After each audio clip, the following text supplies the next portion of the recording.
Bay is like no place else. Wait, you can't recycle the bag?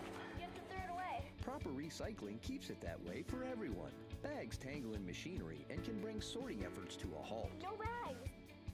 Trash the bags and keep our recycling program moving forward. No, Mom, look, no plastic bags. Do your part to keep our recycling bag-free. Trash the tanglers or return them to participating retailers.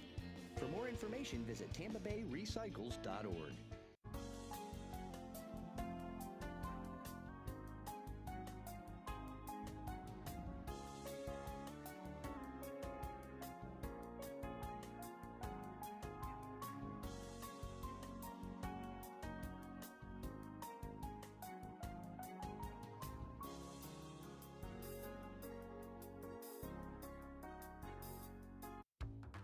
Hey, would you do me a favor?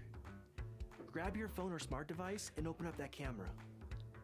Then point it right here at the QR code. Do you have it? I'll wait a second.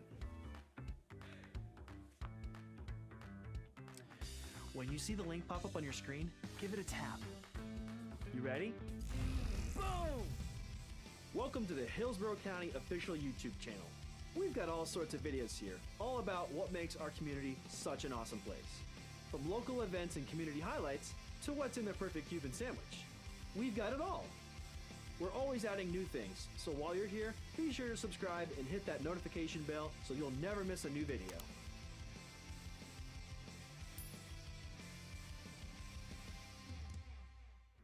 Here's that QR code again, just in case you missed it. Go ahead and check it out. Ooh. This must have fallen out of that video.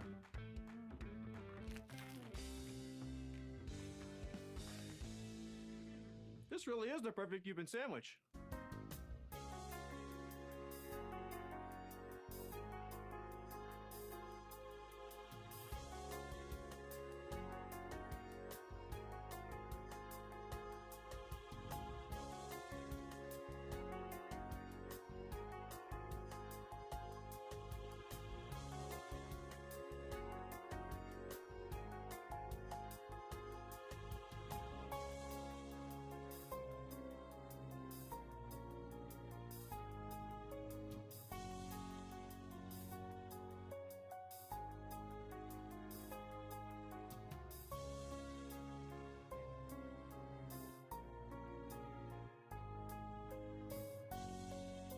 These are the jobs you may not see every day, but just know we're working hard to make Hillsborough County a better place to live, work, and play. Subscribe to our YouTube page for more great county-related videos, only on HTV.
Good morning. If you could please stand for the Pledge of Allegiance.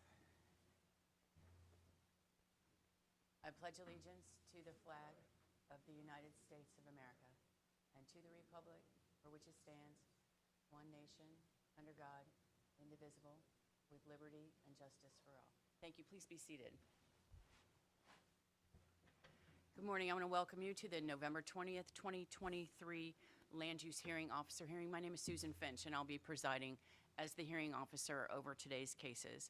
Let me start by introducing Ms. Colleen Marshall. She's at the end of the dais here. She's with the Development Services Department, and she will go over, introduce other staff members that will participate in today's hearing, as well as go over any changes we have to today's agenda. Ms. Marshall. Good morning. Colleen Marshall, Development Services. To my right is Carmen Mason of Development Services staff. To my left will be Cameron Clark, the County Attorney's Office. Joining us virtually will be Jillian Massey of Planning Commission staff. During the course of the hearing, there'll be a number of other staff planners that will be presenting their findings for variance cases and will be introduced for each item. We have a number of continuances and withdrawals today. Item A1, special use 230219. The applicant is Dean M. and Sonia C. Slavin. This application is being withdrawn by the zoning administrator in accordance with LDC section 100302C2, variance 230471. The applicant is Melba Merced. This application is out of order to be heard and is being continued to the December 19th, 2023 Land Use Hearing Officer hearing. Item A3, variance 230560. The applicant is Rue Project Management Group, LLC, Ruth Londano. This application is out of order to be heard and is being continued to the December 19th, 2023 Land Use Hearing Officer hearing. Item A4, special use 230586. The applicant is Navigator Academy of Leadership South Shore. This application is being continued by the applicant to the December 19th, 2023 Land Use Hearing Officer hearing. Item A5, variance 230590. The applicant is Yenny Geralt Perello. This application is out of order to be heard and being continued to the December 19th, 2023 Land Use Hearing Officer hearing. Item A6, special use 230746. The applicant is the Diocese of St. Petersburg Incorporated. This application is being continued by the applicant to the December 19th, 2023 Land Use Hearing Officer hearing. Item A7, variance 230829. The applicant is Tim and Jackie Dixon. This application is out of order to be heard and being continued to the December 19th, 2023 Land Use Hearing Officer hearing. Item A8, variance 230965. The applicant is HB Alliance LLC. This application is being continued by the applicant to the February 26, 2024 Land Use Hearing Officer hearing. Item A9, special use 230966. The applicant is Than Lock LLC, DBA Thin and French Bakery. This application is continued by staff to the December 19th, 2023 Land Use Hearing Officer hearing. Item A10, variance 231018. The applicant is Michael J. Stokes. This application is out of order to be heard and being continued to the December 19th, 2023 Land Use Hearing Officer hearing. Item A11, variance 231039. The applicant is Francisco J. Otero Cosio. This application is out of order to be heard and being continued to the December 19th, 2023 Land Use Hearing Officer hearing. This concludes the continuances and withdrawals today. All right, let me start by going over our procedures for today's hearing. Our hearing today consists of agenda items that require a public hearing by a land use hearing officer. I'll conduct a hearing on each agenda item and I'll file a decision 15 business days following today's hearing. Our hearing today is informal. I'll ask questions related to the scope of direct testimony. I'll call and question witnesses as I deem appropriate, and I will decide all questions of procedure. I'll take evidence, but will exclude evidence that is irrelevant, immaterial, or unduly repetitious. Evidence may be presented in written form, and all testimony must be under oath.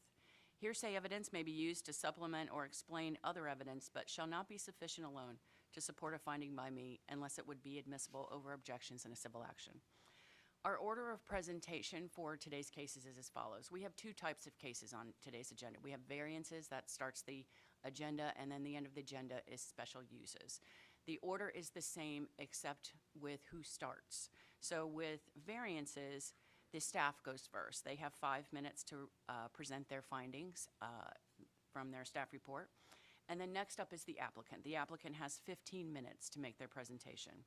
We'll then turn to proponents. Anyone who would like to speak in favor, total time 15 minutes. The same is true when we then go to opponents. Anyone who would like to speak against an application, everyone included 15 minutes. We'll then go back to development services, who will have 5 minutes to address any issues or comments that were made regarding today's testimony. And then finally, the applicant has the last word with 5 minutes for rebuttal. So again, the variances, the staff goes first. Special uses, the applicant goes first. That's the only difference. All right. I don't think we have this issue today, but if there are numerous people that want to speak either in favor or against an application, I'll ask for a show of hands, and we'll try to equally divide that 15 minutes as fairly as possible. If you are in the room or participating virtually, we do have people that want to speak that are participating online. When you come to the podium, or if you are online, give us your name and address for the record. We are recording this hearing, and we want to make sure we have everyone who's participating appropriate to the application they're speaking to. If you are in the room, when you're done with your presentation or your comments, if you could see Michael, he's in the front row there raising his hand. He's with the clerk's office. He's keeping a log as well as to who is speaking to which agenda item. So if you could also sign in with your name, address, and the application number that you addressed. Let me now turn to the county attorney, who will provide the legal requirements for appealing a decision made by the land use hearing officer. Mr. Clark. Thank you, Madam Hearing Officer. Good morning. My name is Cameron Clark. I'm an assistant county attorney. This land use hearing officer public hearing is for variance and special use requests. This is the time for interested parties to present evidence and testimony. Once the hearing officer has closed a case, the record of that case is also closed, and no new evidence regarding that case may be submitted thereafter.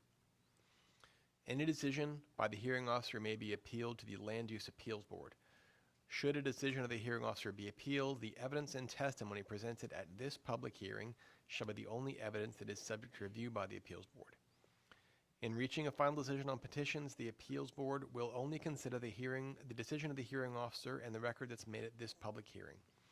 If an appeal is filed, the Appeals Board hearing shall consist of oral argument by the party appealing the decision, by county staff, and by any interveners, each of whom may be represented by legal counsel. The following shall stand to appeal a decision of the hearing officer or to intervene in an appeal. First is the applicant. Second is anyone who appeared before the hearing officer, presented testimony or other evidence, and is adversely affected by the decision of the hearing officer. It is the role of the county attorney's office to ensure that no new evidence or testimony is allowed before the Appeals Board that was not presented to the hearing officer at today's hearing. The county attorney will recommend that the Appeals Board disregard evidence or testimony that is outside the record made at today's hearing. Any evidence presented to the Appeals Board that is outside today's record could jeopardize the legality of the Appeals Board decision, and the presenter of that evidence could hurt their own cause. The safest course of action then is to write any comments that you make today and repeat those comments to the Appeals Board. Thank you. Thank you so much. I appreciate it. As I mentioned, all testimony must be under oath. So if you plan to speak, if you could please stand and raise your right hand, and I'll swear you in. Do you solemnly swear the testimony you're about to give is the truth, the whole truth, and nothing but the truth? Thank you so much. Please be seated. All right, Ms. Marshall, then we're ready to call the first case. Today's agenda, we have no vested rights, fee waivers, remands, or reconsideration requests, which takes us to Section F, Site Development Variance Requests. Item F1, Variance 230925. The applicant is Mark Bentley, Esquire, BCS AICP. The request is a variance to encroach into the wetland setback and a variance to fence requirements. Staff findings will be provided by Wayne Doyen. All right, so Development Services goes first, yes? With this case, so, Yes. okay, we haven't met before. Good morning. Good morning. Good morning, Wayne Doran, Hillsborough County Natural Resources. There's going to be an amendment to the request summary for this. The original stated after the fact variance for existing pavement and building within the 30-foot wetland conservation setback. So that section will be changing. Request summary, the applicant is requesting a variance from the 30-foot wetland conservation area setback requirement, section 4.01.07.B.4 of the Land Development Code, LEC. The applicant's specific request, as shown in the site plan submitted on 08/15/2023, is to allow for an after-the-fact variance for the 690 square feet of existing pavers within the 30-foot wetland conservation area setback. The previous structures were approved under an old variance. Section 4.01.07.b.4, LEC requirement, no filling, excavating, or placement of permanent structures or other impervious surfaces shall be allowed within the required 30-foot wetland conservation area setback. Variance, 28-foot encroachment for the 690 square feet of existing pavers. Result, 2-foot setback. We also have section 6.07.02.c.2.a and 6.07.02.c.1. Fences not located in required front yards are limited to a maximum height of 6 feet. Variance, 3-foot increase in permitted fence height. Result, 9-foot tall fence is to be installed on the north side of the property. Could you help me one more time with the changes that you submitted here at the hearing? What is the change to the report? So the changes for after the fact variance for it was originally how they put it on the application was for existing pavement and building within the 30-foot wetland conservation area setback. But after they reviewed the staff report, they realized what happened, and they can explain to that's already been, the pavement and the building was already approved through the last variance. It's only a small 690 square feet of existing pavers that they're coming for today. That's the new? Yes. I see. Everything else, the pavement and the building encroachment was approved under that prior variance? Yes, ma'am. Understood. And then the request for the fence remains the same? Yes, the ma'am. height. Understood. Thank you so much. I appreciate it. Is the applicant here? Good morning.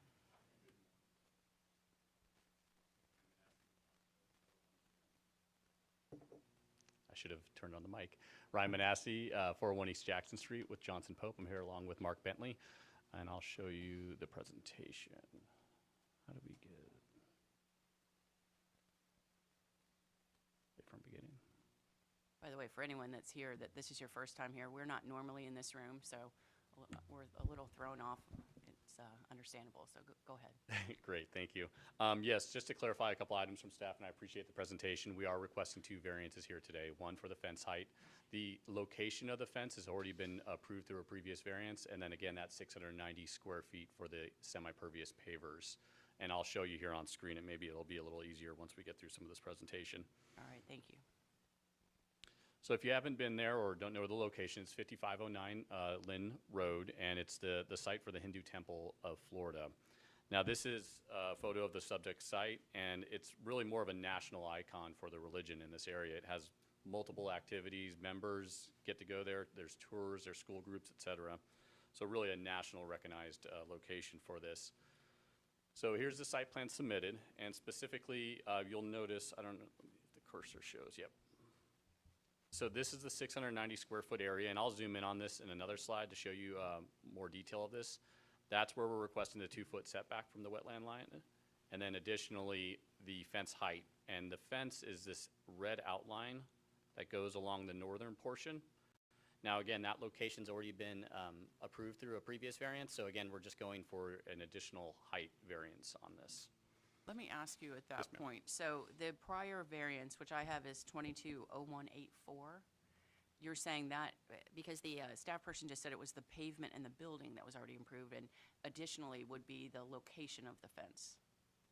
Is a part of that The location variance? was approved in the previous variance. Okay. The building is right here, just for outline, if you can see on the cursor. I do. So in the history of this development, the building was originally not within the setback. So the setback line has moved over time, and I'll explain that here shortly. Okay. But that's where maybe some of the confusion's coming from. But this building's already been approved in its location. So again, here today is just the 690 square feet, and then the actual height of this fence. Understood. Okay, great. So these elements, the prayer area and the ornate fence, are very important to and significant meaning to the Hindu religion. The Hindu religion emphasizes the importance of both fire and water. The only area of the property which would allow both these elements to be included in this prayer and worship is the area north, which is shown here on the site plan. And again, I'll zoom in here briefly and show you a little closer. So in this area are located both the fire altar and the outside prayer area, which prayer area must be hardscape because of elements as well as allowing disabled and elderly worshipers in wheelchairs and such. Notably, the paver area is located directly adjacent to the inside prayer building, and simply opening doors from that building on the northern side, right about here, there's doors, would gain access to this paver area. Now here's zooming in a little bit on the paver area specifically, but again, it shows you the wetland line identified in blue, just to give you some orientation, and it kind of clears up this location. Now this location extends further west, but I just wanted to kind of zoom in on this paver area. So that's the 690 square feet that we're requesting the variance from, and then this red outline again on the site plan that was submitted with the application goes further west, but that's for the 3-foot additional height. The area wetland is mostly entirely located off-site to the north of our subject property, and it's controlled by the Indian Cultural Center. But for really the wetland setback, so that 30-foot wetland setback impedes onto the subject property. But again, the wetland is completely almost all off-site.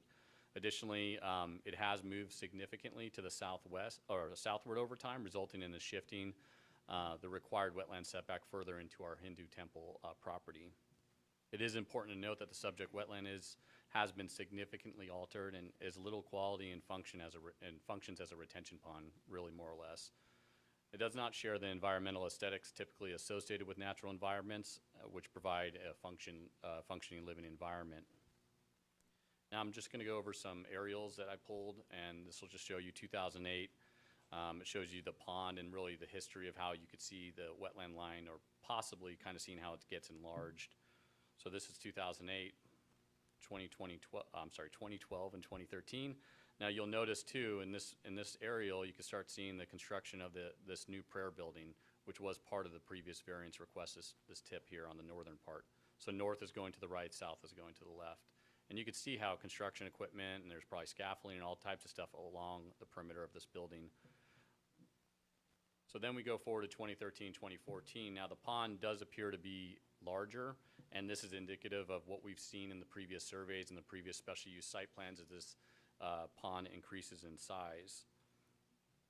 And then 2020, there's actually a water feature there too.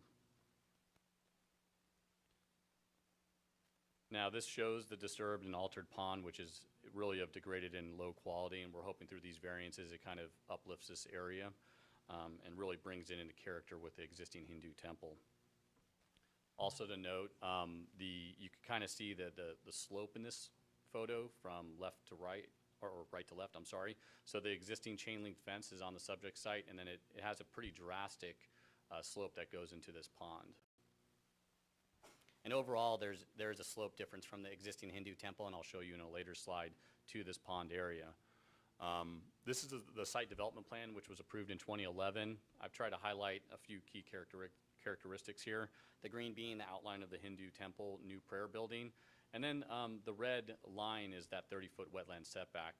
Additionally, I circled the 30-foot wetland conservation area just for identification purposes, but to the left of that you'll see an orange circle, and that's an existing transformer. Along this, and you'll see in some of the other pictures, there's existing transformers, light poles throughout this wetland buffer area. And this is a picture kind of showing those existing conditions. Now those poles, they go west to east, but I just thought this was a good photo to kind of give you an idea of what's existing in this buffer area. So now in 2011, and this is kind of getting into where that wetland line, setback line moved. In 2011, the setback line was around 33 feet away, and that's identified on the left side of the screen from the northwest corner of the building. And then the site plan is filed, which is on the right side. I measured and scaled it out. It shows the new wetland setback line is about 18 feet from that same corner. So it's really like a change in almost 15 feet that this wetland line to the north on the northern subject part, or northern parcel, pushed southern and then impeded with our subject site with that wetland buffer. So obviously the points would change with that wetland setback line as it moves throughout the property, but just to give you an idea, is more or less around 15 feet in that time frame. And this is just an example cross-section from the county's application for wetland determination. And I know this is not all encompassing, but what I identified there in that red line is this is typical, right? A nice even slope into the wetland. Whereas our cross-section, you can see we almost have like a 45-degree slope And additionally, it just makes it more difficult for the property to kind of conform to certain elements of the religion and have these kind of features that really complement the Hindu temple. Oops. Now this is the elevation change from the ground embankment. It furthers for the need of the 9-foot fence. And I'll show you another slide where it kind of gives you a good shown picture from south to north, and you could see the slope. But again, this is kind of showing you that slope, how it drastically drops down. Now, the intent of section 417B3, buffer area set forth in that area, if the variance is granted, we'd still respect the intent of this section and nothing would change from the existing paver conditions. So we're just trying to predominantly, or keep these existing pavers in their location. Additionally, section 417B4, it talks about setback exceptions. And there are exceptions that are similar to what we're doing that allow for semi-pervious material into the wetland buffer, but unfortunately we don't really fall into one of those listed uses in that section. But it does contemplate it to the effect what we're doing meets the intent of the code, with the semi-pervious material. Now this is from the special use 190834, and this shows the pavers have always been part of the enhancements of this property, and it was shown on this plan, and it's identified there on screen in the red. And then in 2021, it's identified in that same geometric shape in another special use site plan. So obviously there's been movement on the wetland setback, regressing southward towards the temple to the extent it moved around 15 feet. And really, it's not a secret these pavers have been there. They've been there since the construction of the building, et cetera. So it wasn't like ill intent by the applicant to put these in the place. They just assumed from the building location to have access and allow for those elderly worshipers to have a place to assemble outside to be in its location. Just some points from 672, the fence regulations. It does show that the county does allow for certain unique circumstances to get to a fence height of 8 feet. Again, we're not exactly in one of those situations, but again, I believe the intent and the spirit of the code is there, and we're trying to meet that and complement it for the subject site and the existing structures. Now, the intent of our fence is to improve the appearance of both the Hindu temple property and the adjacent Indian Cultural Center. Some of those aerial slides, the property immediately to the north is the Indian Cultural Center, as well as another structure to the west. So really, this is almost like a religious campus off of Lynn Road. Also, the fence to be in harmony and scale with the appearance of with the architectural features of the Hindu temple, to ensure safety and security for the tourists, visitors, and members of the Hindu temple, and designed to reflect the grandeur and significance of the Hindu temple itself. So what I'm showing you here is this would be the northern side of the Hindu temple. So to the left-hand side of the screen, we'll get into the buffer, the wetland buffer. But I just wanted to show you the architectural scale of the building and how this fence is going to be complementary to that. These are architectural renderings of the proposed fence with, again, complement and reflect the temple style. To note, the architectural features of the fence that go to the 9 foot are non-encompassing of the entire length of the property on this northern side. There's just certain architectural elements which are influential in the actual Hindu religion, where they go outside and they pray around the water and the fire features. Again, they're intermittent, and the waiver is just merely all-inclusive of that northern property line. Are the wrought iron features that are consistent, is that 6 feet in height? 4, I believe. 4. It's really these architectural elements here are what's going to be extending above the 6 foot that's allowed. So the columns and the top of the fence are Correct. what goes to the 9 feet? Correct. And these Okay. these connectors that are on top, they're, again, not the full length of the northern boundary, and we'd be happy to condition this, and the applicant would be happy to condition this and say that we'll, erect the fence in conjunction with the renderings we're showing here at the hearing. Just to know that, one, it's like not of opaque features. It's not a solid wall. It's not a solid brick wall, solid wood fence, or vinyl fence. It's going to be this architectural complementary element to the Hindu temple. So the uniqueness of the fence, so again, it's on the north side only and not visible for any other property owner to the public or the public. It's supported by the adjacent property owner, which is to the north, the Indian Cultural Center. Really, it's like almost like a commercial versus commercial development, if you think about it, right? So it's not like we're impeding on any type of residential developments or anything like that, and it's not really for strictly privacy, as we've shown here. It's more of, again, an architectural feature, and some of those elements exceeding above the 6 foot that's allowed. It's a contributing architectural element of the Hindu temple. It ensures safe area for prayer and other religious ceremonies, and it enhances the national recognized place of religious worship. Now, this is the slide I wanted to show you with the slope from the Hindu temple, and this would be to the right to the left would be left being north. And you can see that yellow line, how it actually goes down towards the pond, right? And those are 2 to 3 courses of cinder blocks, so roughly 2 to 3 feet difference from where you're standing at the temple to where the fence would be located, which is pretty much close to that existing chain link fence. You know, from the naked eye, standing at the temple, that fence will almost probably appear to be almost at 6 feet. It's not going to appear to be this 9-foot structure. And again, those are architectural elements that are really kind of enhancing this overall property.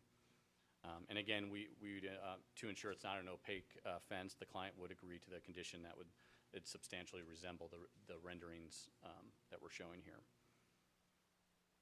Also, the letter in support from the property to the north, I think it's significant that the only property owner who could possibly be impacted by the variance has provided support for this variance as well. So in summary, you know, unique circumstances, it's the use of the area for exercise of religion, which provides access to fire and water, again, influential in the Hindu religion. The wetland line shifted plus or minus 15 feet into the prayer area, reducing the setback.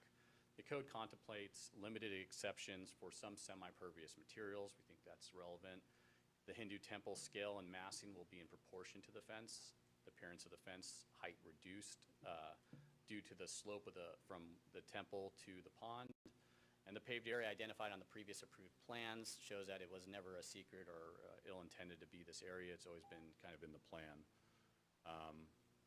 Elderly and disabled persons require access to the outside hardscape prayer area, and only the property owner could be impacted would be the letter in support for the property to the north. And again, the setback area only available location that allows a religious exercise to include fire and water. I know I'm running out of time, but maybe I could save that for rebuttal.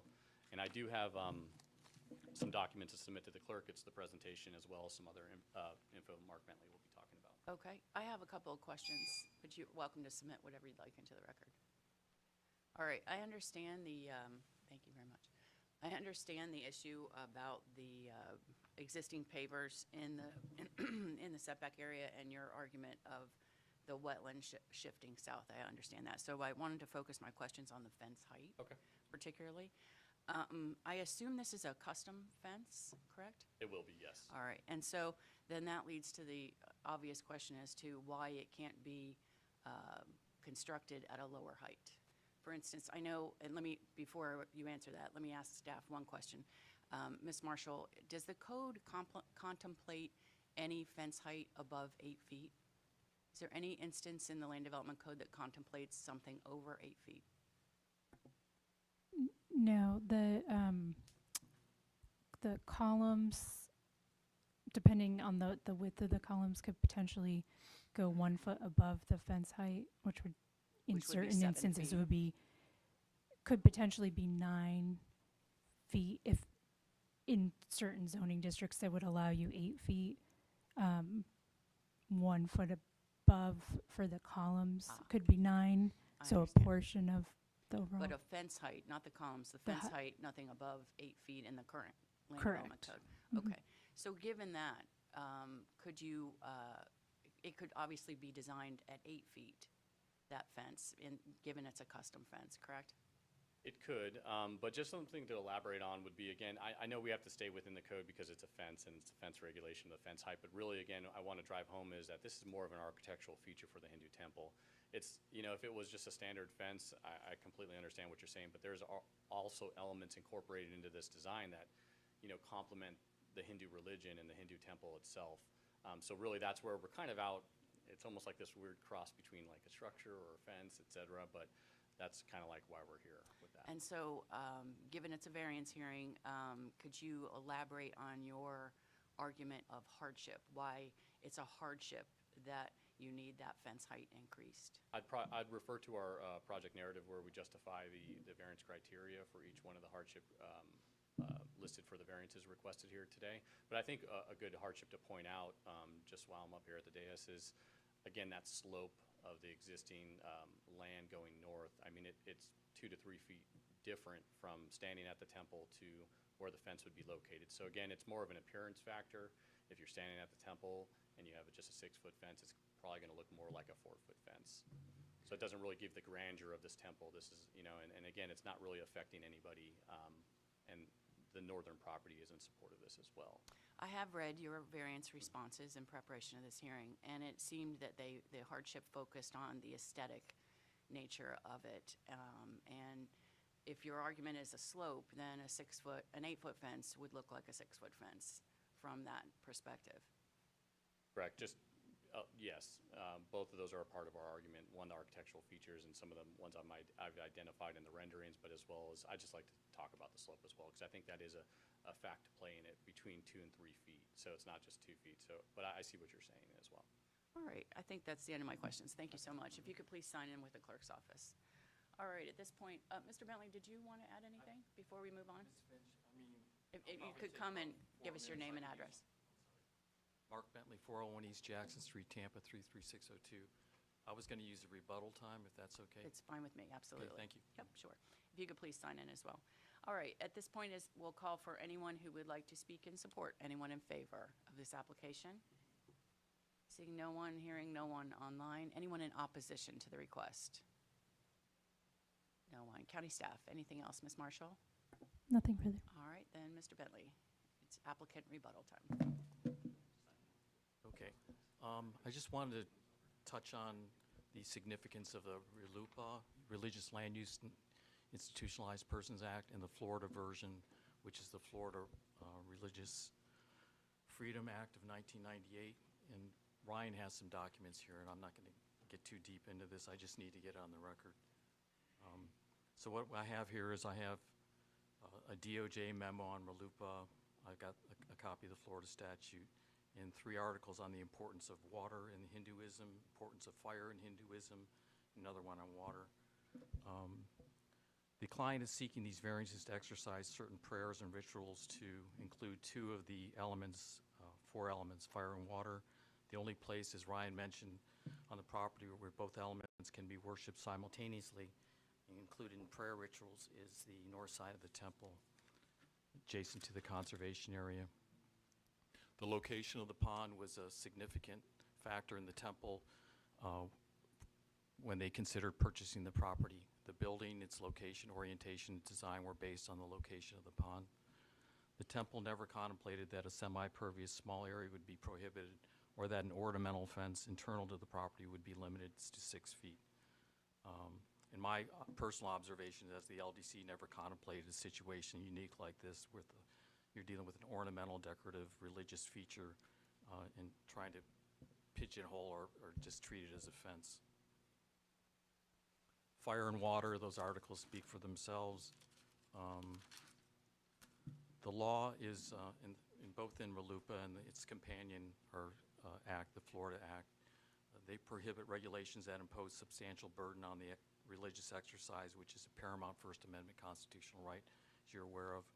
This provision applies even if the regulation imposing the burden on religious exercise is a rule of general application. And you can see in the handout here, I don't know if Ryan gave it to you, but when you get a chance to read it, it's 761.031. So the rules in play here of general application do not involve any constitutional rights and are rules of general application. That would be the fence height limit and conservation setback. Ordinances amounting to a substantial burden will only be lawfully applied if the government can show that the ordinance serves a compelling governmental interest and is the least restrictive means the government can use to regulate their compelling governmental interest. So I guess the question is, the 6-foot fence height intended to further a compelling governmental interest? I would think not. The LDRs, like fence height, are considered social regulations under the law, and government can't demonstrate a compelling interest to establish 6 feet versus 7, 8, or 9. Same with the conservation setback. Limiting the fence to 6 foot high substantially burdens the Hindu's right to free exercise of religion. They impede access and expression through religious services and ceremonies established over hundreds of years. However, the county code, as Ryan mentioned, in section 4.01.07 makes accommodations in their code for non-compelling interests. And I think this is the important part I wanted to drive home with you, is these code sections have exceptions.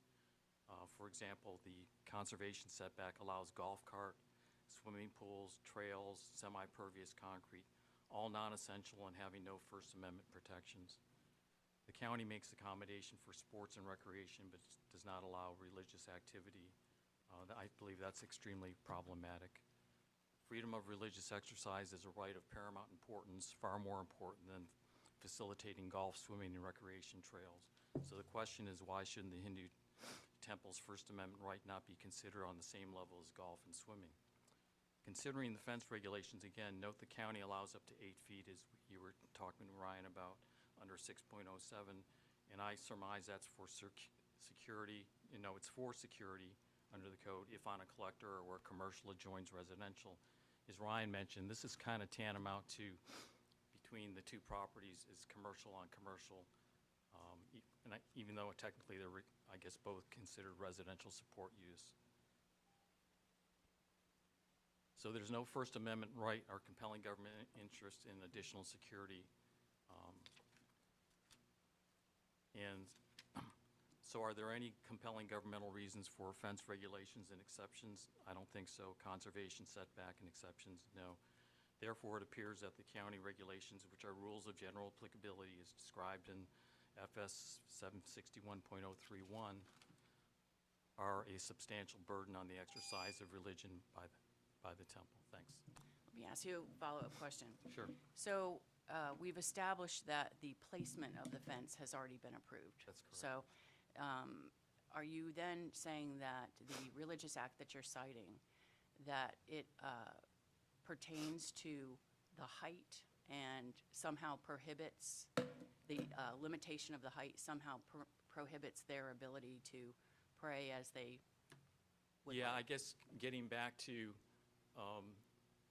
not the actual regulation itself, but the exceptions. When you compare the exceptions to what the client wants to do, there's no compelling reason why, for example, golf cart path, a swimming pool, or recreational trail should have the ability to encroach within the setback and not either the pavers. The fence clearly can because they got a variance, but in terms of the height, the exceptions to the height here again, they allow for those exceptions too without demonstrating any compelling governmental interest. You know, what is the importance of having a fence, allowing a fence at 8 feet for someone who lives on an arterial versus the Hindu temple? So, you know, it's a lot deeper than that. I mean, this constitutional law, but I had to do my, you know, fulfill my obligation to the client to get that on the record. Thank you. Understood, Appreciate it. absolutely. Mr. Clark, do you have anything you want to add before I close the hearing regarding Mr. Bentley's comments? Only to note that obviously Mr. Bentley's statement about that the government doesn't have a compelling interest to support its regulations in relation to his application, that is argument, not testimony. So the hearing officer is free to apply the Land Development Code standards as it would in any other case. All right, thank you so much. All right, then with that, let me close variance 23-0925 and go to the next case.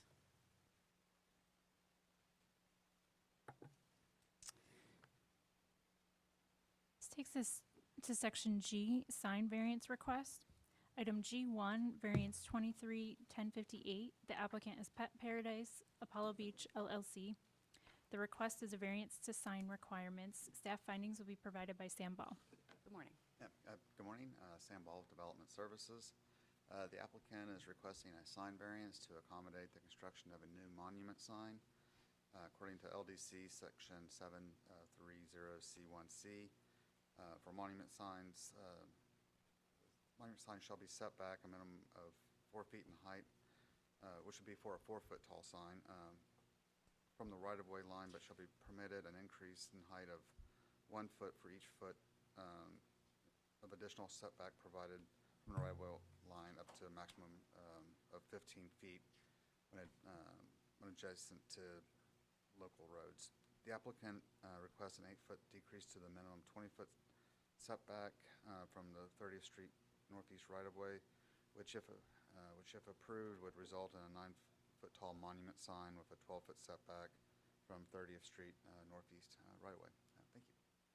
All right, I have a question just real quick, and that pertains to the revised staff report you submitted this morning, and that the change is that it notes that this is a new sign, not an existing sign, correct? That is correct. Yes, ma'am. Okay. I noted in the backup that I read that the property is under code enforcement violation, and I wondered if you knew what that was for. I was assuming under the last iteration of the staff report that that had pertained to the existing sign, but if it's a new sign, do you know what that was regarding? I do not know. Okay, we'll ask the applicant. Thank you so much, I appreciate it. Is the applicant here? Good morning. Good morning, Madam Hearing Officer. My name is Gregory Davis. Address is 4590 118th Avenue North in Clearwater, Florida. And as staff indicated, this is a new sign that we're requesting a variance to. And reiterating something that staff said, 4-foot setback for a 4-foot sign. What we are trying to do here is to place a sign in a position where we can gain as much visibility as humanly possible from 30th. Code allows us to install a sign at each street. So what we attempted to do here was to take the allowable signage that would have been allowed on 30th and the allowable signage that would have been allowed on the boulevard and to combine the signage for something that was larger. In our communications and working with staff, we were advised that this particular property, in the way that it was zoned and being a PD, it could not have, or we could not install the typical pole sign, which would have prohibited us from perhaps coming here and requesting a variance. So we took the two street frontages and what the allowable signage would be, and we tried to design a sign that would be more compatible and architecturally pleasing for that neighborhood in this particular site. Then we ran into the dilemma that the first 10-foot inside the property line is a utility easement. So it eliminated us then from using that 10-foot for any placement of a sign. The further we got back into the property, we ran into issues with drainage, water systems, and utilities, which led me here, ma'am, to see you. 20-foot setback, we're asking that we can decrease the required setback and go from 20 to a 12-foot setback. First 10-foot, as I said, is a utility easement, so that gives us 2 foot from that particular easement for the leading front edge of the sign. We placed the sign in a position that we think that the sidewalk that will also be placed on the site, that we are at a reasonable and a safe distance from the sidewalk. There's no ingress or egress from the boulevard. The only way into this property is off of 30th. That's why we are trying to angle the sign and place it in that position where those who are seeking the use of the services of this particular business will be able to spot the sign, make easy and safe access, and I can do that with this required setback should it be approved. That's my presentation, Madam Hearing Officer, and I'm here and available for any questions you might have. Just to follow up to my question to Mr. Ball, I noted there was a code enforcement violation on the property. Do you know what that it pertains to? I'm sorry, Madam Officer, but I have no clue as to what that code enforcement could be. All right, that was my only question. Thank you so Okay. much. I appreciate it. If you could please sign in with the clerk's office. Thank you. All right. Is there anyone either in the room or online that would like to speak in support? Anyone in favor? Seeing no one, anyone in opposition to this request? All right, no one. Ms. Marshall, anything else? Did look up in regards to the code enforcement. I don't see any open code enforcement cases on it, so maybe It could be it an was a error typo. in their application form, perhaps. Okay. All right, thank you so much. Sir, you have the last word if you'd like it, the applicant. You don't have to take it. No, I have nothing further. All right, thank you so much. Then with that, we'll close variance 23-1058 and go to the next case.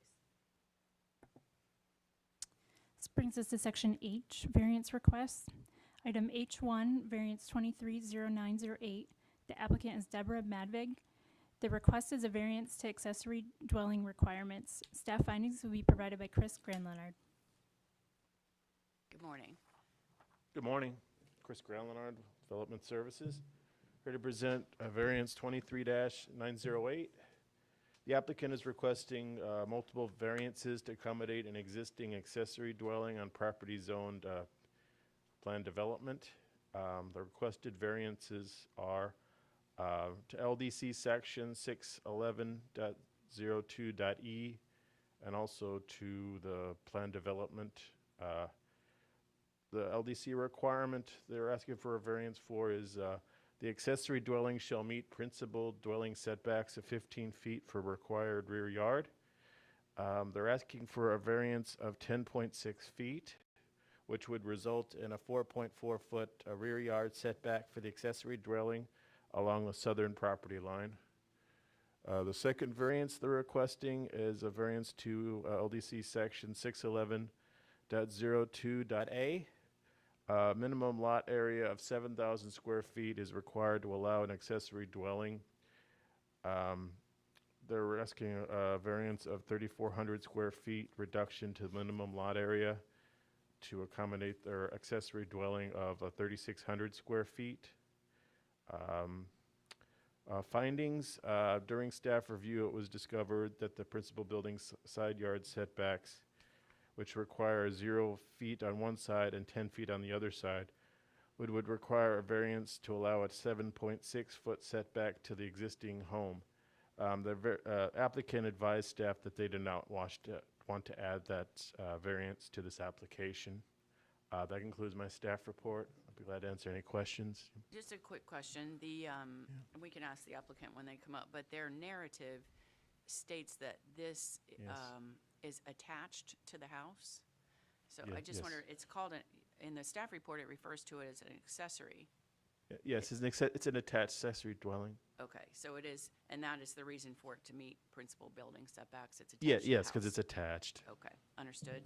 And do you have any information on the history of this parcel or why it is so substantially smaller than the required minimum lot size? That would go to the PD, the history of the PD. I don't know. Colleen, would you any?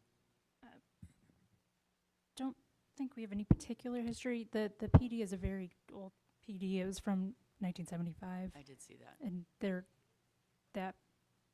And within that area, they're all very small lot sizes. But the PD, the 75 PD requires the minimum lot size to be 7,000 square feet. That's where we're getting that from. The 7,000 square feet comes from the accessory dwelling standards. Yeah, that's the LDC code. I see. Okay. I understand. All right. Thank you for that clarification. Thank you. I appreciate it. All right. Is the applicant here? Good morning. Morning. Hi, Deborah Madvig, 11045 Spring Ridge Drive in Tampa. So, I purchased this home December 2nd, 2021. Let it be known that my daughter was the realtor, brand new in realty. I was her first client. When I looked at the home online, this is what the overview said. Welcome home to this charming 3-bedroom, 2-bath with a separate mother-in-law suite. 1 bed, 1 bath with a kitchen, 270 square feet in Tampa. This home features an open floor plan with an updated kitchen and stainless steel appliances, granite countertops. In-law suite can be used as a rental, mother-in-law suite, guest house for your teenagers, and home office. So many possibilities. No flood zone, total square feet 1,291, plus 270 square feet for the in-law suite. The roof is 2021, air conditioned 2017, and water heater 2017. Schedule you're showing today, this home will not last. Note, nothing noted that the in-law suite was not permitted. So the structure as it is today is exactly what it was when you purchased it? Correct. It's all existing? That's correct. Okay. Okay. Purchased it with cash. Had I known it wasn't permitted, a loan officer probably would not have given me the loan.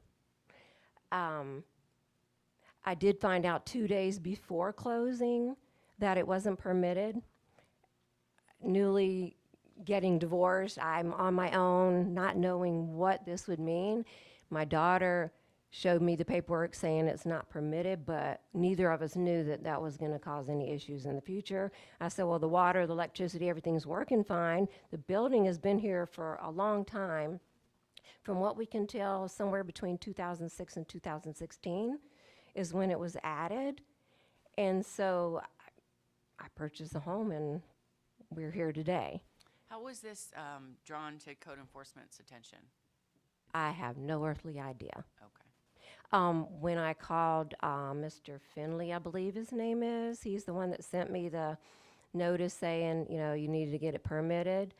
Now I forgot which question was. How did code enforcement find out about the violation? Oh, he said that they were trying to get the previous owners to get it permitted, and then they didn't, and then they sold it to me as is.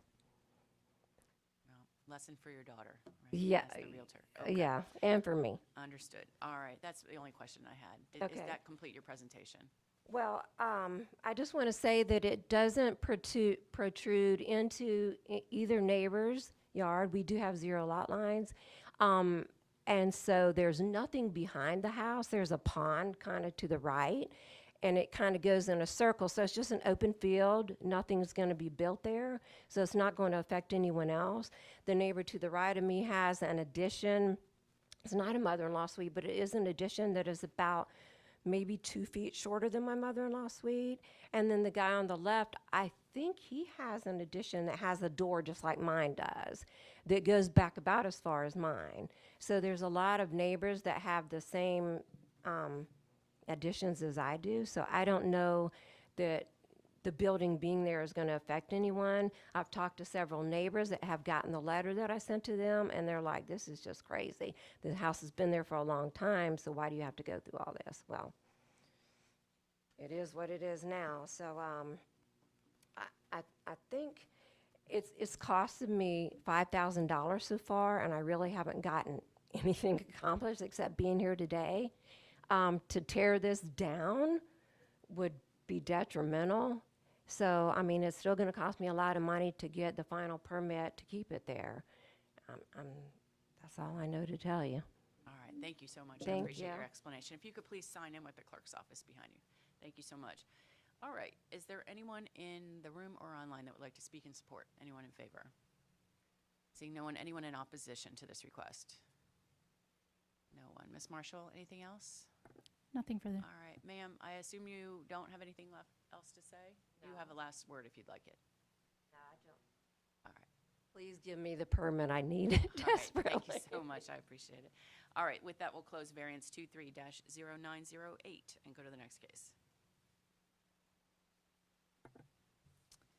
Next item is item H2, variance 23-1042. The applicant is Michael D. Kildo with Belvedere Builders. The request is a variance to accessory structure requirements. Staff findings will be provided by Carol Ann Peddle. Good morning. Good morning. Carolyn Peddle, Development Services. This is variance 23-1042. The applicant requests a variance to allow for an accessory structure that occupies 26% of the required rear yard square footage. Per 61104C3 of the LDC, an accessory structure may occupy rear yards provided that such structures do not occupy more than 20% of the required rear yard and are no closer than 3 feet of any lot line. There's also a building permit under review for this project as well. That concludes my permit. Thank you so much. I appreciate it. Is the applicant here? Good morning. Please start with giving us your name and address, please. Sure. Michael Kildow, Belvedere Builders. My address is 1385 Oakfield Drive, Brandon, Florida. So I'm representing or helping out the homeowner, and they built an accessory structure like the young lady just said. It's doesn't meet the code. Actually, the code allows 20% of the required yard, and this is at 26%. They didn't pull a permit when building the structure, so I'm helping them through that process as well. So yeah, we're just asking for a variance to allow this structure. Do you have any pictures of it? I don't. I thought maybe you guys did. I know code enforcement was out there. They took pictures of it. There is an open code enforcement I did see that. case on this, I think that's what you call it. Yes. And so we're working through this with the variance process then to get the after-the-fact permit. The reason for I that. ask is on the survey, it identifies the structure as a pole barn, which Right. leads my question, is it enclosed at all? No, it's not enclosed, and it's just 6 columns with a roof. Nothing's enclosed at all. Because the variance criteria, which is critical to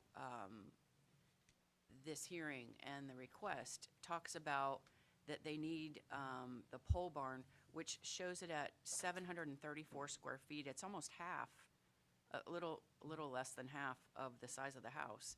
That it is needed for storage and of family holiday gathering items and things like that, but it's not enclosed at all. Correct. Okay. And I have the homeowner here who can speak better to that Okay. about the family. Yeah, because it is, if you could, sir, come forward and give us your name and address. It's critical that we establish a hardship as to why the variance is necessary. And if you could just elaborate a little bit more on why there's some unique and singular difficulty that requires this variance. Okay, gotcha. Thank you. Yeah, my name is Dominic Roberts. I live at the property of 12117 Fern Blossom Drive. I'm here today just speaking on behalf of my father-in-law. So I have a few things on my phone that I would just like to share with everyone. I would first like to start by apologizing on our behalf for the construction of the porch. We are sorry for the lack of awareness on the legal aspect of the situation, but no ill intent was going into building it.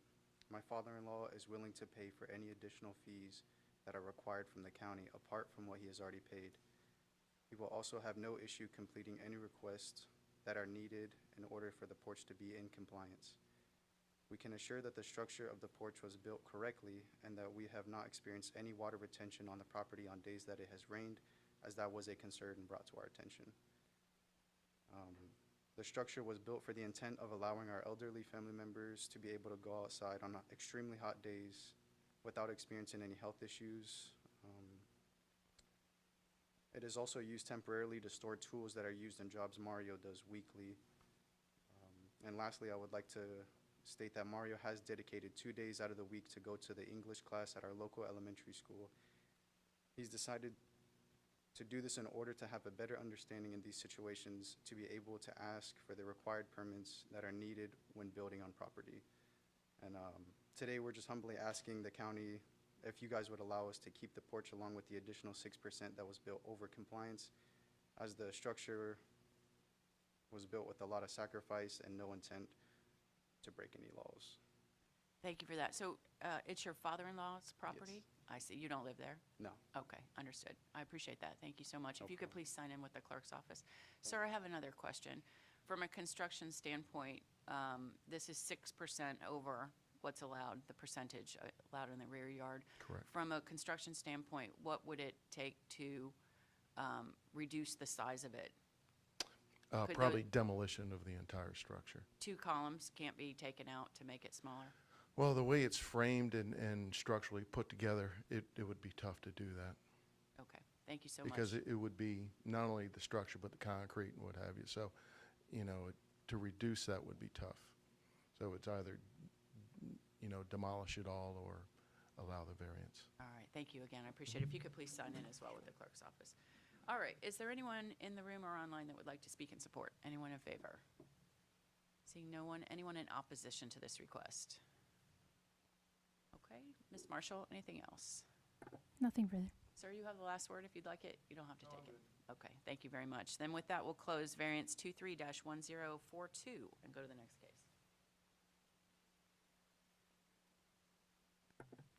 This brings us to section I, special uses.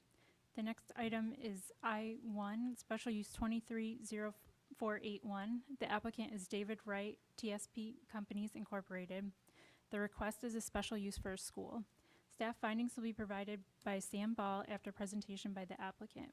Planning Commission findings will be presented virtually by Jillian Massey. All right, thank you. And as I noted earlier, we're now to the special use section where the applicant goes first. So is the applicant here? I assume he's participating virtually.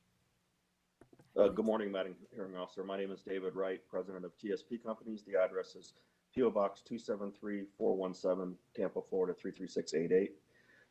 Yeah, I'm presenting this request for a special use for a property that's occupied by an existing church, First Baptist Church of Dover. It's a 2,000-seat church, and it has an approved use for 120 student daycare as well.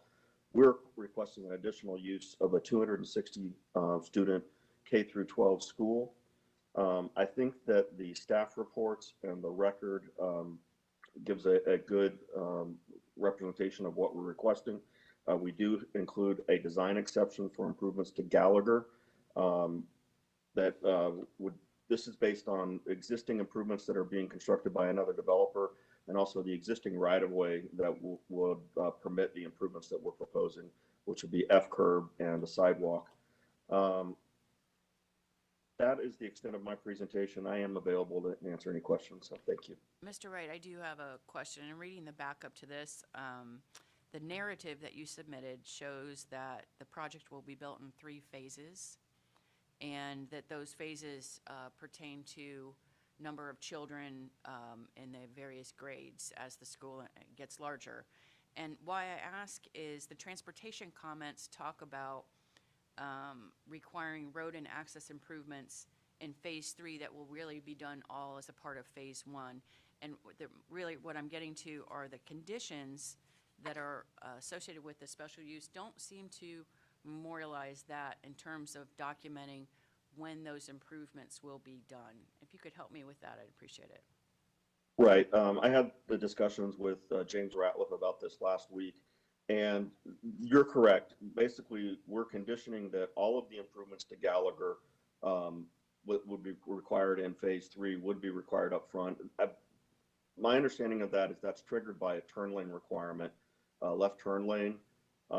If there's a transportation staff person in the room, they may be able to speak to this more directly. But yes, we are conditioning that we would construct all of the improvements to Gallagher in the first phase, rather than holding off on the third phase of development. And there's an additional condition, or excuse me, a statement in that condition that's requiring the developer or the church to submit updated phasing plans with their site development permit that would better document what's being required.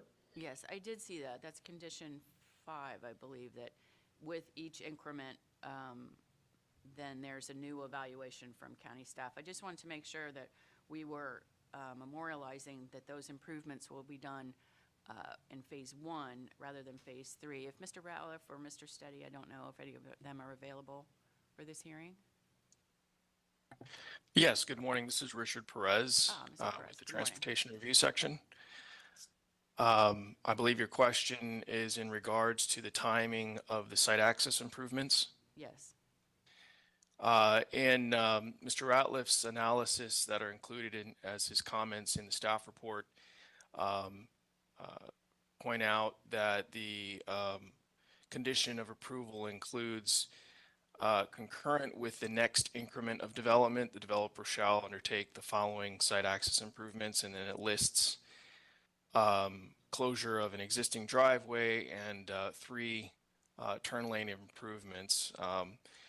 A southbound left turn at the northernmost project driveway, a southbound left turn at the southernmost project driveway, and then a northbound right turn lane at the southernmost project driveway. All of those site access improvements are required to occur with the initial increment of development. Okay. Then, so I did hear Mr. Wright commit on the record that those improvements will all be done as a part of phase one. So Mr. Wright, and thank you for that, Mr. Perez, I appreciate it. So Mr. Wright, would you be amenable to changing that special use condition number 7, that it be clarified that all of those improvements A through D will all be done as a part of the phase 1 of the project? Absolutely. All right, thank you. Then we'll, does that complete your presentation, by the way?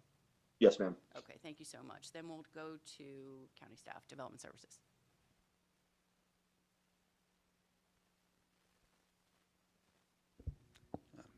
Good morning, Sam Ball, Development Services. The applicant is requesting a special use approval for a school of a maximum enrollment of 260 students in grades K through 12. The subject property covers 30.4 acres and is located at the northeast corner of Dr. Martin Luther King Jr. Boulevard and Gallagher Road intersection. The property is developed for a 2,000-seat First Baptist Church sanctuary, Sunday school, spaces, cemetery, and a 120-student daycare.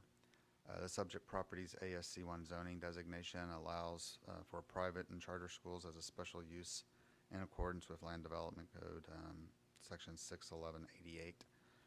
If the special use is approved, the school would be constructed in 3 phases and operate as an additional use to the existing uses.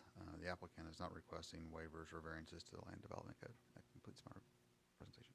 If you could comment on the discussion we just had about the changes to the condition, be condition number 7.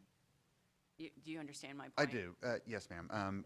And I believe that would be something that we could add to the conditions. It just clarifies it, because as it's written currently, it says concurrent with the next increment of development doesn't lead one to believe that they will all be built during phase 1, and so that's the point of this. No, I understand. Perfect. All right, so that could be changed as an update to the staff report. Yes, we can do that. All right, thank you so much. I appreciate it. All right, is there anyone in the room or online that would like to speak in support? Oh, you know what? I missed the Planning Commission, didn't I? We all forgot. No offense, Ms. Massey. Good morning. None taken. Good morning, Madam Hearing Officer. Can you hear me okay? I can, thank you. Okay, great. I'm Jillian Massey with Planning Commission staff. The subject site is located in the Residential 1 Future Land Use Designation. It's in the rural area and it is not in within the limits of any community plan. As mentioned, it's in the rural area where, according to Objective 4 of the future land use element in the comprehensive plan, it notes that 20% of the growth in the region will occur there. Policy 4.1 characterizes this area as low density, large lot residential uses, and long-term agricultural uses that can exist without the threat of urban or suburban encroachment. The proposed special use approval would allow for development that is aligned with this policy direction, as it will be a low intensity residential support use. Furthermore, the site, as mentioned, is located within the Residential 1 Future Land Use category, which does allow for consideration of residential support uses. The proposed square footage falls well below the 0.25 floor area ratio maximum for the Residential 1 category. The site is allowed consideration for a maximum of up to 331,382 square feet. Therefore, the proposal is consistent with the allowable floor area ratio and uses under the future land use category. It's also consistent with Objective 8 and Policy 8.1 of the future land use element. This application also meets Objective 9 and Policy 9.2, which requires that all development proposals meet or exceed all local, state, and federal land development regulations. The proposed special use meets the intent of Objective 16 and associated policies relating to neighborhood protection. The subject site currently serves as a location for a church. The proposed school will provide neighborhood serving uses to the established single and multifamily residential areas. The proposal is consistent with the surrounding development. It's also consistent with Objective 12 and Policy 12-4.1 of the community design component, as well as Policy 16.1, 16.2, and 16.3 of the future land use element. Furthermore, it meets the intent of Objective 17 and Policy 17.1 relating to residential support uses. The improvements are designed to fit the character of the neighborhood. And based on these considerations, Planning Commission staff does find that the proposed special use application is consistent with the unincorporated Hillsborough County Comprehensive Plan, subject to the conditions proposed by the Development Services Department. Thank you. Thank you. I appreciate your testimony. All right. Is there anyone in the room or online that would like to speak in support? Anyone in favor? Seeing no one, anyone in opposition to this request? No one. Ms. Marshall, anything else? Nothing further, thank you. All right. Mr. Wright, you have the last word if you'd like it. No, thank you. Nothing further. All right, thank you for that. Then we'll close special use 23-0481 and go to the next case. Next item is I-2, Special Use 231004. The applicant is 1010 Seafood and Grill, Tampa Incorporated. The request is a special use for COP RX alcoholic beverage permit with separation waivers. Staff findings will be provided by Jared Fullen. All right, is the applicant here? Good morning. Mr. Lee. All right. I'm Jay Romer. This is Mr. Lee right here. All right, could you give us your address too, sir? Yes, my address is 9410 Bullfrog Court, Gippsland, Florida 33534. All right, thank you. If you could just tell us a little bit about your request. His request is to be able to sell alcohol, wine in his restaurant located off Fowler. It's an Asian cuisine, and he wants to be able to sell, beer, wine, and sake to give his customers those additional choices of beverage. Today's restaurants are becoming more and more competitive to bring alcohol in. I don't know, Cracker Barrel has recently brought alcohol in as well. It's people are wanting to have that with their dinner. The sake is to give that full Asian experience when you do have your Asian food. Mr. Lee has 2 other restaurants. He does serve alcohol in those. One's in Sunrise, Florida. The other's in Orlando. He's been compliant with all regulations, concerning alcohol sales, and would like to do so in this restaurant. All right, thank you so much. I really appreciate it. If you could please sign in with the clerk's office. All right, Development Services. Good morning. Good morning. Jared Fallon with Development Services. This is a request to require a distance separation waiver for a 4 COP RX alcoholic beverage permit for the property located at 5253 Elrich Road. This wet zoning is sought for a proposed restaurant that will comprise of a footprint of about 12,464 square feet of indoor area. For these type of permits, the sites must be at least 500 feet from community uses and 150 feet from residentially zoned property. Based on their submitted survey, the site is within one residential property within 150 feet, which it lies 28 feet to the north, resulting in a waiver distance of 122 feet. Currently, the residential property is being utilized for regional stormwater drainage and is owned by Hillsborough County. No residential uses are present on the property, and it is unlikely to be developed as residential in the future due to the extent of the retention area and the fact that it's owned by the county. Additionally, the proposed restaurant will be oriented to the south, away from residential property that's also in the area, and is screened by heavy vegetation and a 6-foot high chain link fence to the north, along the northern boundary, which will prevent vehicular and pedestrian access between the properties. For these reasons, we find the proposed wet zoning will not pose significant impacts to the surrounding land uses and find the proposed permit to be approvable. Happy to answer any questions. No questions, just a comment to say that the change in the staff report format for these alcoholic beverage is much improved, so thank you for that. It's much easier to read. I appreciate it. Thank you. All right, that was it. Thank you so much. All right, is there anyone in the Madam room? Hearing Officer, I'm sorry Yes. to interrupt. Can we need to, Carmen just caught that there's an issue potentially regarding the gentleman who spoke to introduce. We need to clarify the authorized agent. Gentlemen, could you please come in and state your name into the record again one more time? Jay Romer. Okay. And can we confirm that who the authorized representative is for That the would be applicant? Mr. Chin Chin. Yeah, Chen?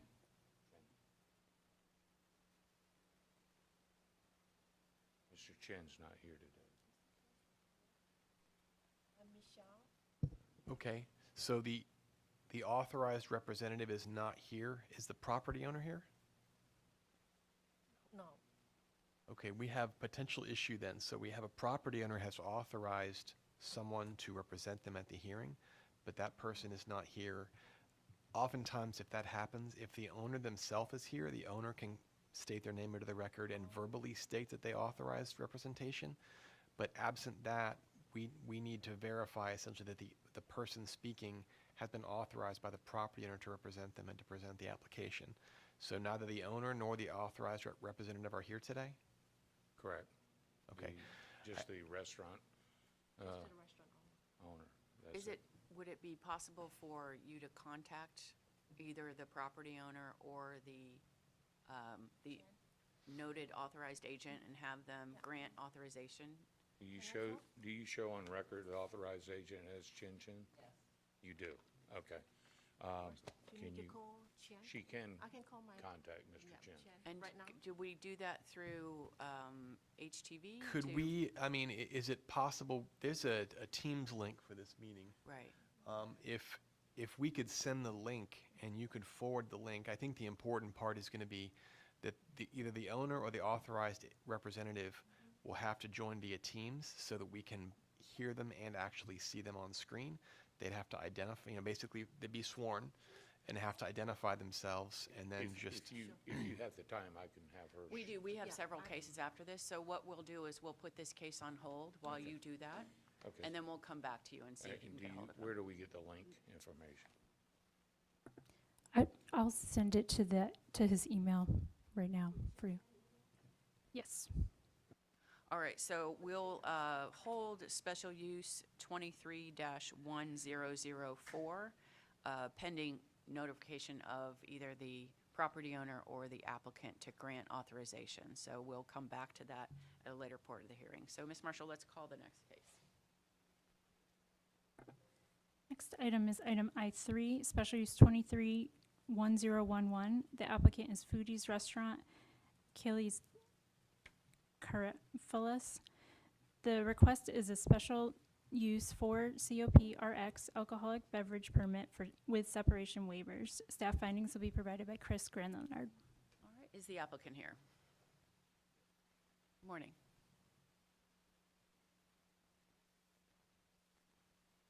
Hello, my name is Nikos Caravellis, 9312 North Florida Avenue, Tampa, Florida.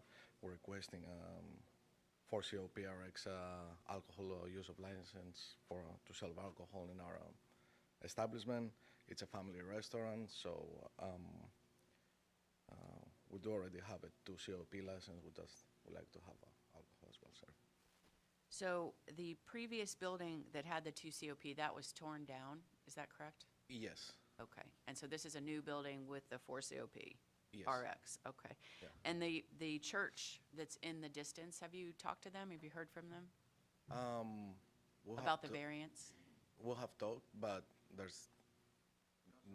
customers, so there's nothing like. So you're saying, you're testifying that they're in support?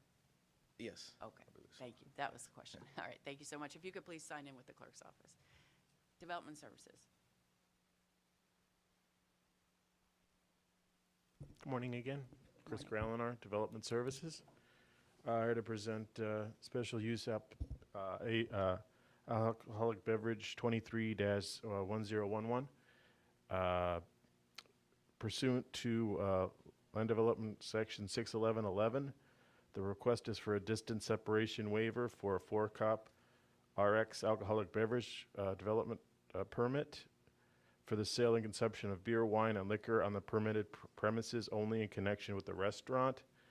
The restaurant shall have a patron seating capacity of at least 100 seats and a gross floor capacity of at least 2,500 square feet. Additionally, at least 51% of the restaurant's total biannual sales shall be derived from the sale of food and non-alcoholic beverages.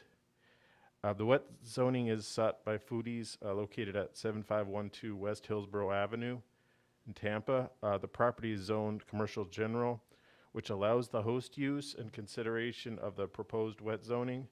The wet zoned area proposed will comprise a footprint of 4,496 square feet of total area, as shown on the wet zone survey, which is in the record, with 399 square feet of outdoor patio area.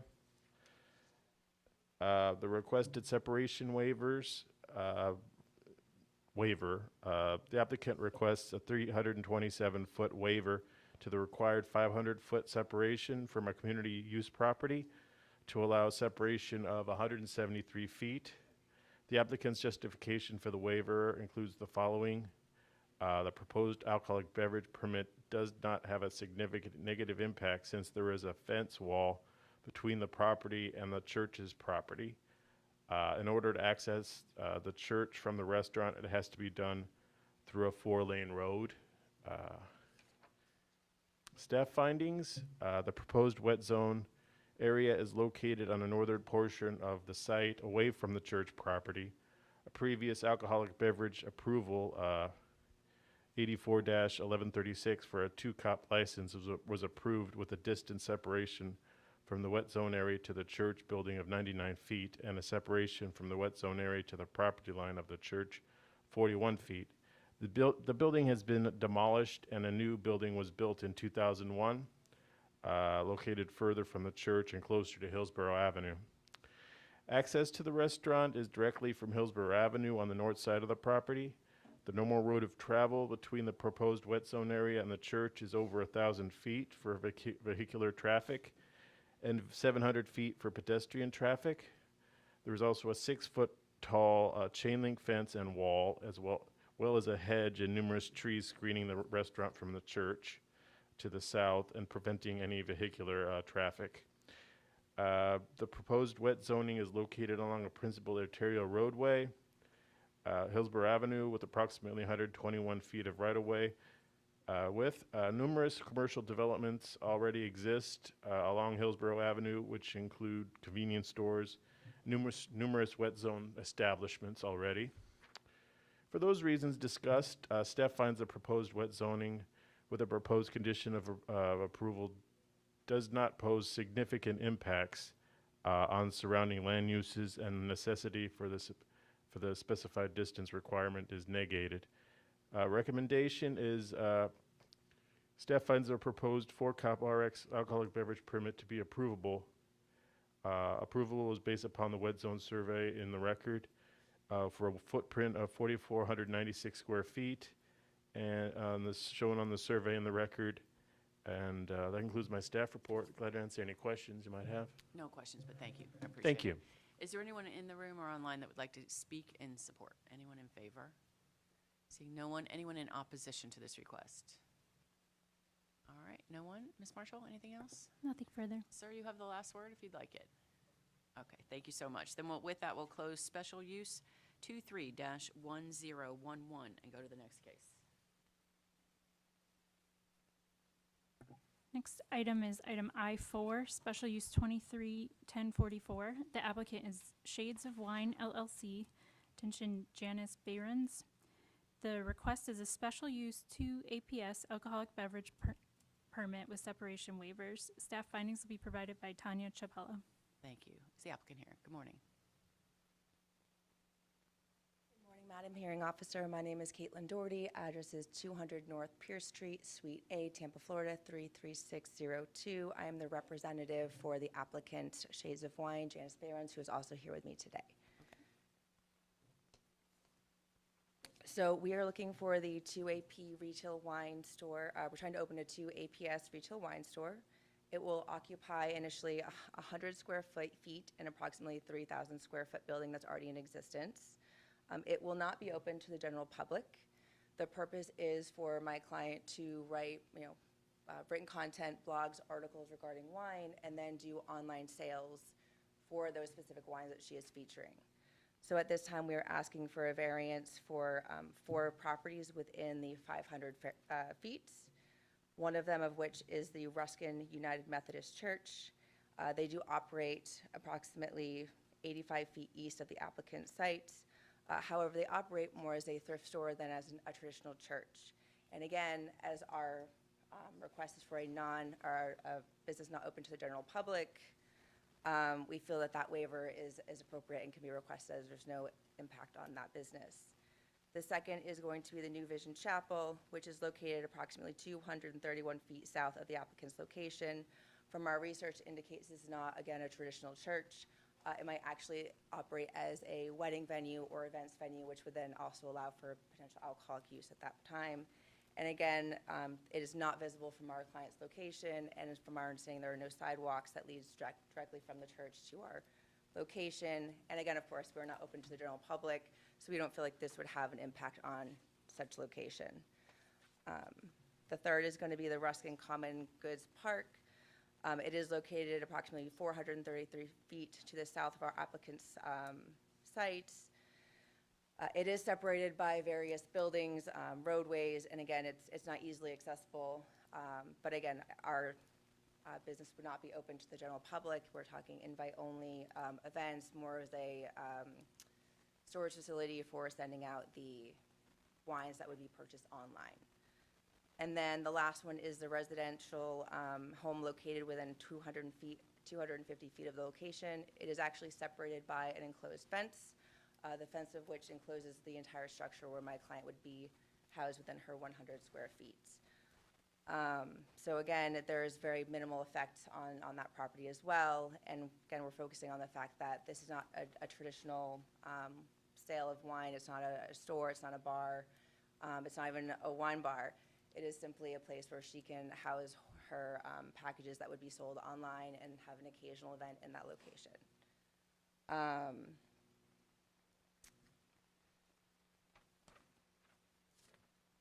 So I think that is all I have at this time. Just two quick questions. One is, did you hear from the church property or the chapel or so forth, the owners of those properties? No, Madam Hearing Officer. It's Okay. our understanding they received our notifications, but we were not contacted by anyone. And the two individuals that did contact us actually asked us to be put on their list, on our mailing list. Okay, that's a good sign. And you said the residential home is how many feet away? 233. Okay, so that, it meets the Sorry, separation let me just- requirement. I'm sorry, it's approximately 79 feet, my mistake. Okay, but according to the staff report, the distance is 50 feet, so you meet that standard, correct? It says we're requesting the waiver of the 50 feet, so I'm not sure why it was indicated, but this was something that was added to us after the fact. Ah, all right, well, we'll So we just wanted to clarify that. ensure compliance. So you're saying it's 79 feet, the home? It's saying it's approximately 79 feet from Okay. our portion All of right, the. we'll the house. clarify that with the staff. Okay, that was my only questions, thank you. Appreciate it. If you could please sign in with the clerk's Thank you. office. Development Services. Good morning. Good morning. Tanya Chapela, Development Services. This request is for a distance separation waiver for a 2 APS alcoholic beverage development permit for the sale of beer and wine sold in sealed containers only for consumption of the licensed premises, which is proposed for a wine shop.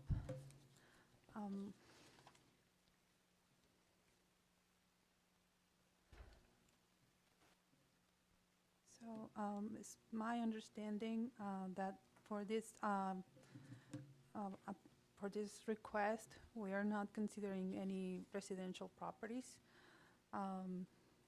If Ms. Marshall could maybe confirm if this is correct. I don't have like the whole memory of how the code it is right now, but it's my understanding that residential uses are not part of the distance separation for this specific type of license. But The distance separation requires, if it's 50 foot from a side yard and 20 feet from a rear yard, and therefore, in this case, they did not need that waiver. Right, They so were the staff meeting the report requirement. is correct. Yes. Okay, thank you. Thank you. So we're working with one requested waiver from proposed structure to certain community uses. We have 3 of them, but we're working with the closest one, which is Ruskin United Methodist Church, located 85 feet from the proposed premises. So we're working with a required separation of 500 feet. And the waiver distance would be 415 feet for a resulting separation of 85 feet.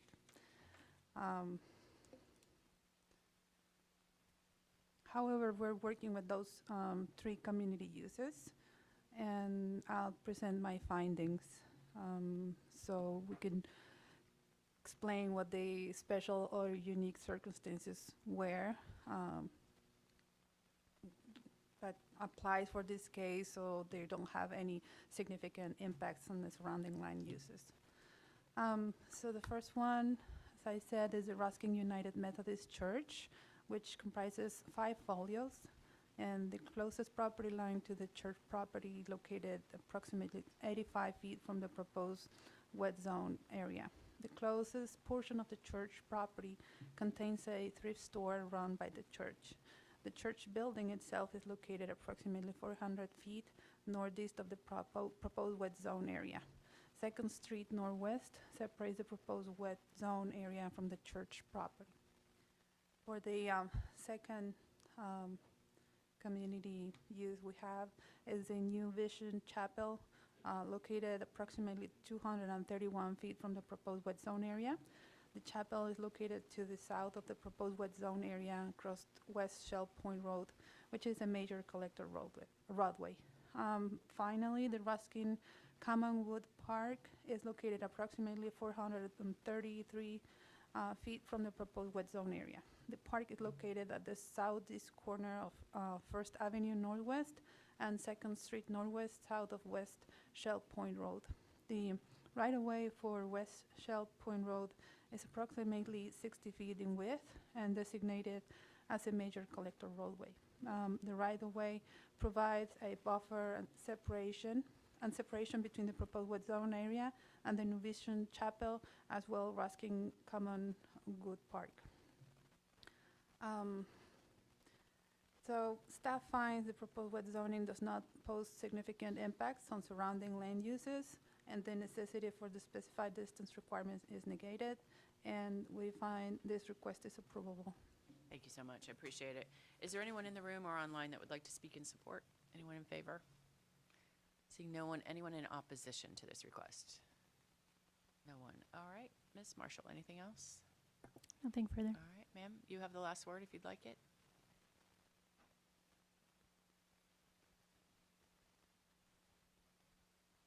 We appreciate your consideration. Finding such a small space for my client has been quite the hardship. It's taken well over a year to find even this and get this far. So we just wanted to mention that. And again, thank you for your time in this matter. Thank you so much. I appreciate it. Then we'll close special use 23-1044, and we'll go back to open case number SUAB 23-1004 regarding the agent authorization issue.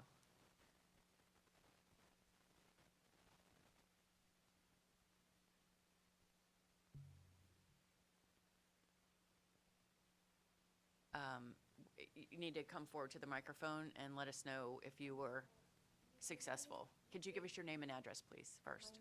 Yes, and if you could speak into the microphone. Could you bring this microphone to you? There you go. Perfect. First time. Thank you. Yeah, Michelle Bai, and my own address? Yes. 3209 South Manhattan Avenue. Thank you so Tampa, much. Florida. Did you have any luck in contacting? Yeah, I contacted him. He said he'd be back in the office in 1 minute. Should be okay. Soon. Okay. Okay. Let me ask. He's in the office right now, so you can. All right, thank you. look And would into the this link. work that HTV would bring them up for us to see? Is that how this is gonna? Well, if he's on Teams, are we using Teams or are we using WebEx? Yeah, but it's a WebEx link. So I think on your monitor in front of you, I've been seeing them pop up. Okay. Like when Mr. Wright spoke to you, he's just popping up on the screen here. Do we have him available yet? Not yet. When he is, they'll put him on. Okay, thank you so much.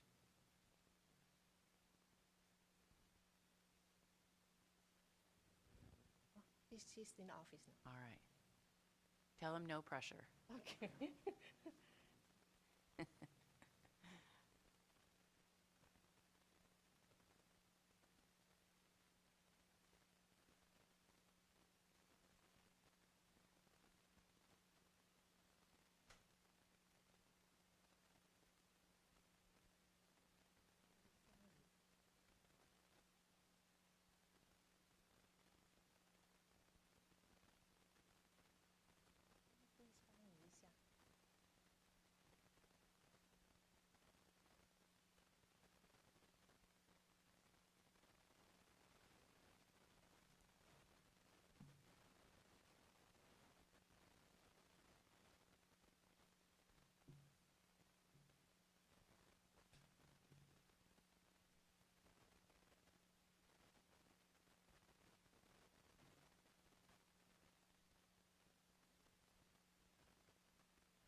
He's working on it. Probably don't know how to do the link.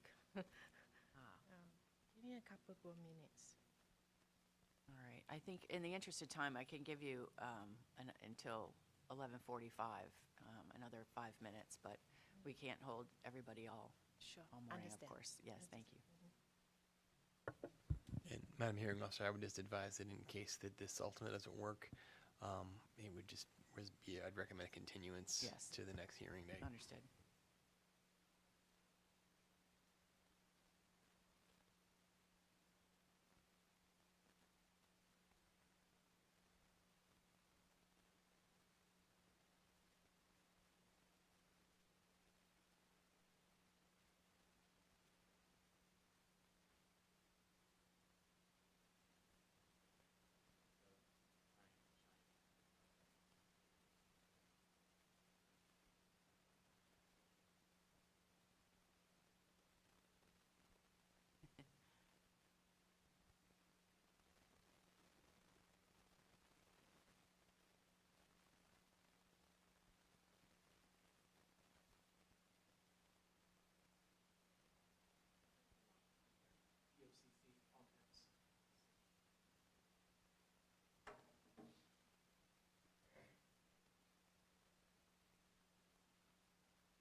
Thank you so much.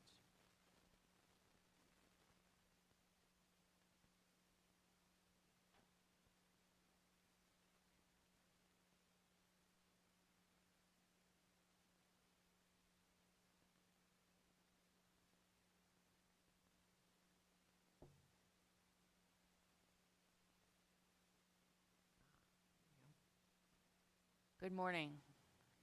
Oh, it's on. I'm good.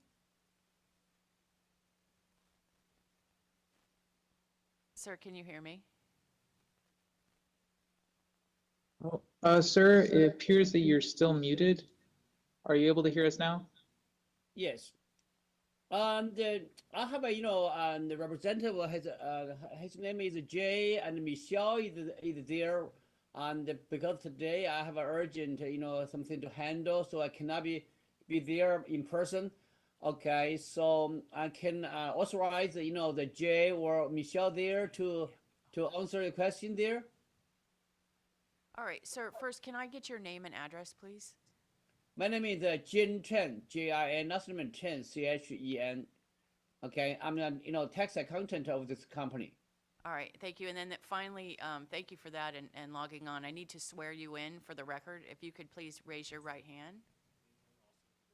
Okay. Sir, one more thing. Let's swear you in, and then I'm going to need your address. So if you raise your right hand, there you go. You solemnly swear the testimony you're about to give is the truth, the whole truth, and nothing but the truth. The truth. Thank you so much. And could you give us your address, please? My, you mean my office address or my living address? Whichever one you care to give us.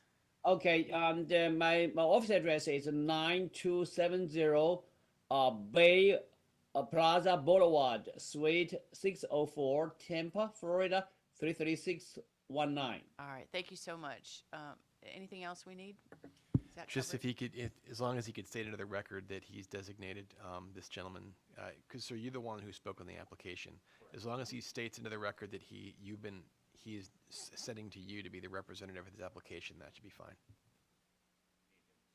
Yes. Yes, that would be great. In the microphone. Chin. Yes. You need to now say that you have authorized me to be here as an agent.